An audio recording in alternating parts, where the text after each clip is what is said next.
রাজধানীর পল্টনে অবস্থিত ঐতিহ্যবাহী বঙ্গবন্ধু জাতীয় স্টেডিয়ামের নাম পরিবর্তন করা হয়েছে। এখন থেকে এটি জাতীয় স্টেডিয়াম ঢাকা নামে পরিচিত হবে।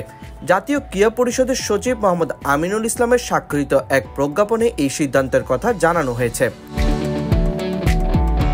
এর আগে এই স্টেডিয়ামটি ঢাকা স্টেডিয়াম নামে পরিচিত ছিল। 1954 সালে নির্মিত এই স্টেডিয়ামের নাম 1998 সালে আওয়ামী লীগ সরকারের আমলে পরিবর্তন করে বঙ্গবন্ধু জাতীয় স্টেডিয়াম রাখা হয়। তবে সাম্প্রতিক সরকারের নীতিগত সিদ্ধান্তের অংশ হিসেবে উপজেলা পর্যায়ের স্টেডিয়ামগুলোর নাম পরিবর্তন করার পর এবার রাজধানীর ঐতিহ্যবাহী স্টেডিয়ামটির নামও পরিবর্তন করা হলো।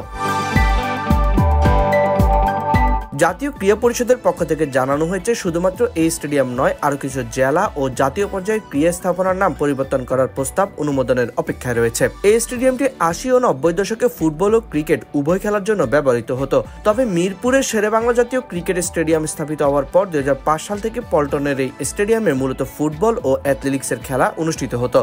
বর্তমানে এটি বাংলাদেশ ফুটবল ফেডারেশন ও অ্যাথলেটিক ফেডারেশনের ব্যবহারের জন্য নির্ধারিত। সাইদ ইবনে শামস, অফসাইড।